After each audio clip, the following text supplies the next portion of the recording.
the COMEX market is becoming a market that it's a delivery mechanism, and it never was that. In years past, we would see so few of the contracts standing for delivery, the majority of which would get rolled over.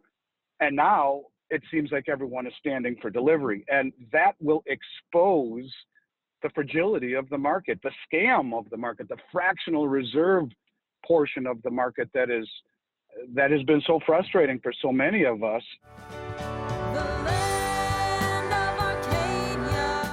Hello there, my friends. Chris Marcus here with you for Arcadia Economics and this week's physical silver and gold market update with precious metals dealer and Miles Franklin owner Andy Schectman.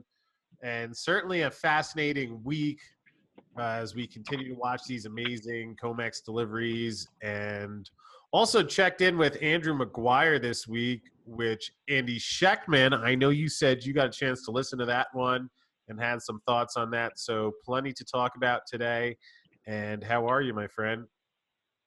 Chris, good to hear your voice, buddy. I'm doing well. Yeah, I thought that interview was hugely important as you continue to amaze with the quality and the content of your guests and what they have to say. I think everyone needs to listen to that, and it's very, very, very illuminating as to what's happening, and quite frankly, I think very eye-opening. Well, Andy, I was wondering if you could perhaps take what Andrew McGuire shared with what he's seeing on the wholesale level around the globe, and anything that you could tie in, whether it's distributors that you get metal from, has that changed? Anything that people should know? We can touch on the retail in a little bit later today, but just curious, any Sure. observations you had, and along with what you're actually seeing on a day-to-day basis. Absolutely. Well, first of all, I think what Andrew McGuire said, that to me, the one takeaway that I get from what he had to say that's so important is that the COMEX market is becoming a market that it's a delivery mechanism, and it never was that. In years past, we would see so few of the contracts standing for delivery, the majority of which would get rolled over. And now it seems like everyone is standing for delivery. And that will expose the fragility of the market, the scam of the market, the fractional reserve portion of the market that has been so frustrating for so many of us, in that, they always said that the physical demand would overwhelm the COMEX market. And it was easy to say that without really thinking it through. But when you see the standing for delivery, record amounts, JP Morgan just delivered 20% of their stash.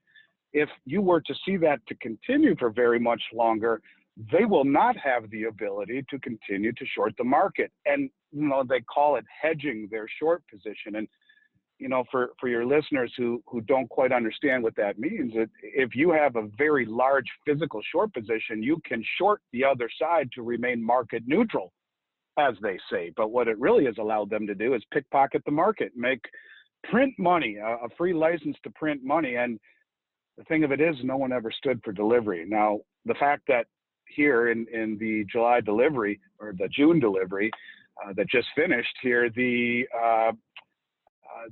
20% drawdown on their inventory will substantially affect their ability to control prices, especially if it continues. And so when we take a look at how that affects the retail side of things, Chris, well, I think what it does is it's going to further increase a great awakening from the public, an awakening of sorts whereby price is going to start to be set free, or at least certainly a reflection more of its crazy demand that we are seeing. And when that happens and you get the mainstream involved, waking up to price that isn't being shackled, why a supply chain that is already very fragile at best will become more and more and more difficult to source product. And that's why I have long felt, and really now feel that the market will define itself, the physical market will define itself ultimately by an inability to source product. Look, Chris, you have 5 major mints of the world. Let's call it 6. United States, Canada, Australia, Austria, South Africa, and to a much lesser extent, the UK. Those mints, for a very long time, have been the model of inefficiency in the way in which they produce product. For They years, run it like a government operation. Exactly. And, for years, Chris, when it was just the choir that was listening to what we had to say, there would be repetitive disruptions in supply. And that really opened my eyes because there was such little mainstream participation.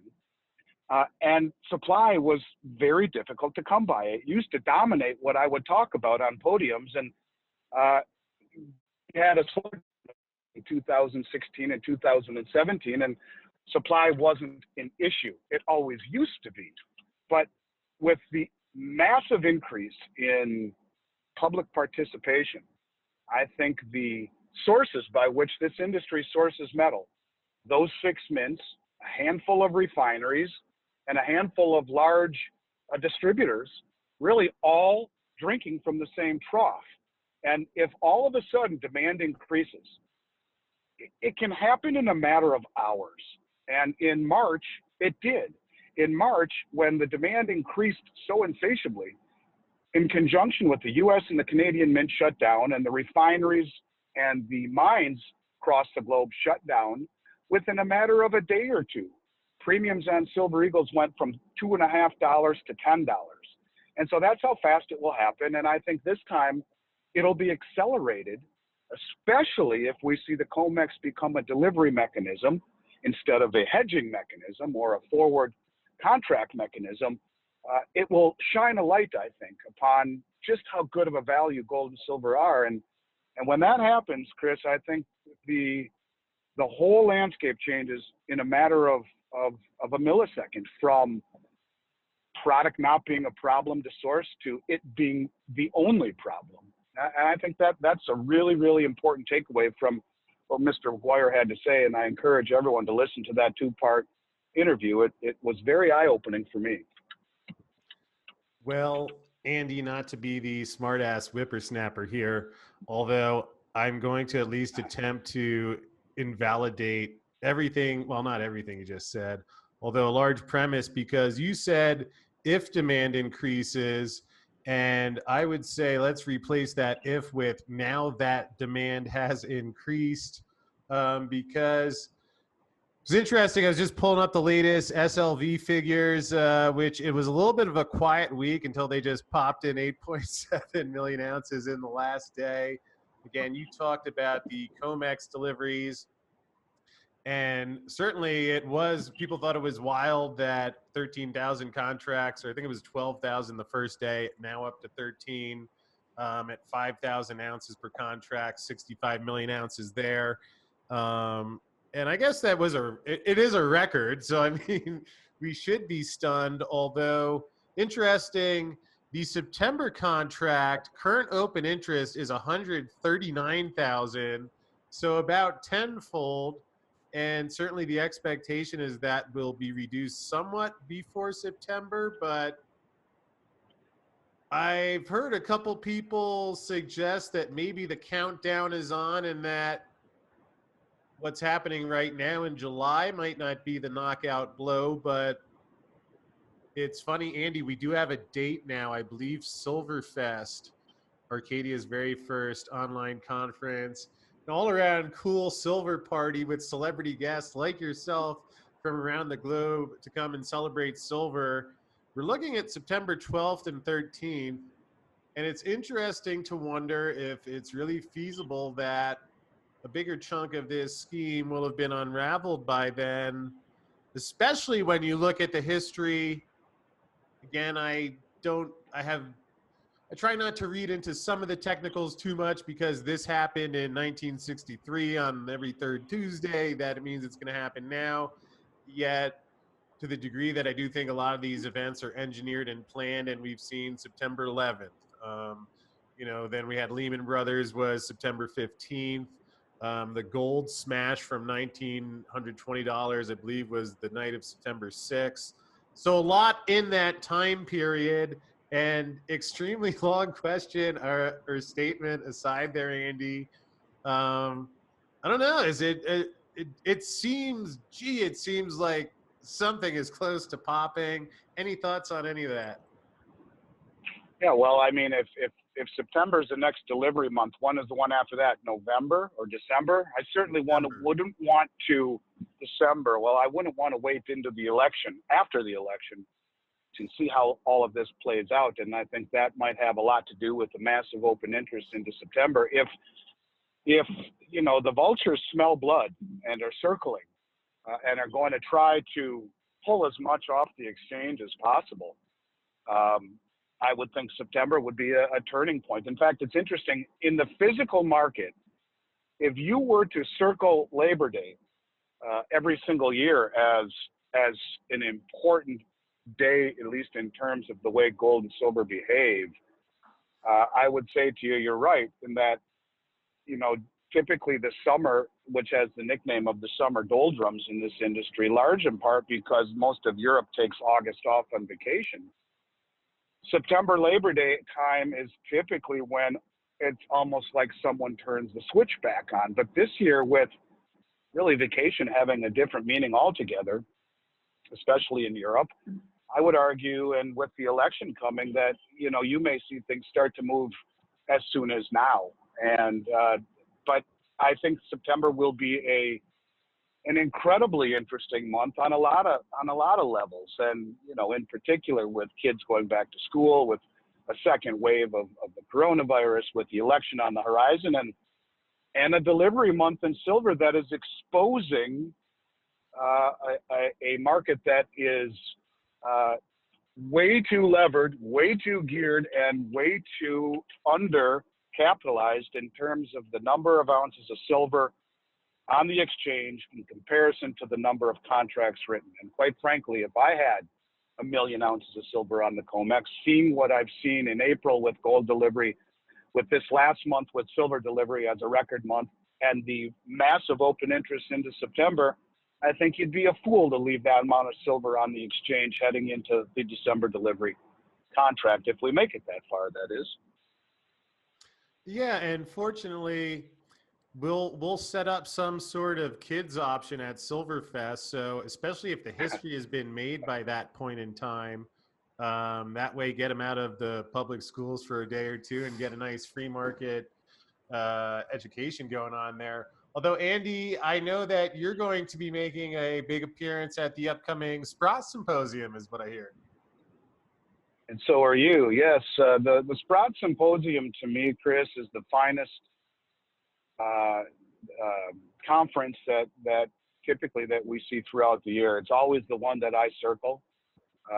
Miles Franklin has had a relationship with Rick Rule and his firm long before they were Sprott. They used to be called Global Resource Investments. And going on 20 years now, we have worked with their clients. It's something we are very, very proud of and very honored to not only have a great relationship and association with Rick and the folks at Sprott USA, but in addition to that, being the only Diamond Plus sponsor at the show. So yeah, we will be there. We're excited to be there. And quite frankly, the caliber of speakers and presenters way exceed my knowledge, and certainly the come on now. The level of participation there is something that everyone should really take part in, getting a very broad brush picture of what's happening. And Rick will personally vet every exhibitor there, from the mining companies to the speakers. This is not a show where many of the conferences out there only care that you have the ability to write a check. And that has created a lot of problems in the industry, actually. I won't go into that right now, but suffice it to say, there has been a lot of companies out there that had the ability to write a check that weren't as legitimate and or as honest as perhaps they should have been. That's not a problem at the Sprott show. The Sprott show, everyone is vetted. If they're there, they're quality, and the speakers are second to none. So it's I encourage your your listeners definitely to check it out. It's the one show of the year. Next 2 months later, that will be a can't miss. Yeah, and actually, if anyone is interested in going to the Sprott show, we have a link in the description field below. In fact, I'll tell you what, if you do order a ticket through there, I'll send you a copy of the Big Short audio version, which, Andy, I know we will be talking about in the Miles Franklin booth a bit at the show. Although another thought, just in regards to Sprott and a lot of the mining companies and the investment appetite out there, I mean, we saw it pretty quickly after the spike down in gold and silver prices where the market rebounded, but the investment demand also rebounded. But what's interesting in some of the conversations I've had with different analysts and fund managers the last couple of weeks, it seems like especially in the last month, there's even been a wave of new money coming into the silver stocks. And I wonder if it's just maybe that it's becoming so obvious that people can't ignore it. Any thoughts on that? Yeah, well, I think that has a lot to do with the detaching from between Wall Street and Main Street. You have half of the adult population unemployed, getting paid by the government subsidies while being unproductive. And the realization that the market continues to move higher unabated is beginning to resonate with people that it's a fantasy, that it's being propped up by the Federal Reserve and in particular the relationship with BlackRock now buying ETFs and S&P futures, and in an effort to maintain a image of well-being. Jim Sinclair calls that MOPE, Management of Perception Economics, and I do believe that is real. They are trying to, when you look at the backdrop of a tremendous amount of separation, if you will, in the public's viewpoint on many things, with insurrection, with just a general sense of angst in the economy and in the social psyche.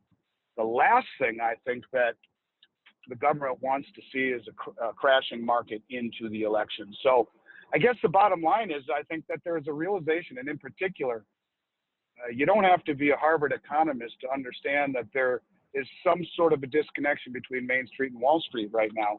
That realization is waking people up to maybe the only alternative, because Chris, it used to be when people were afraid they would run to the safety, the risk-off investment of bonds.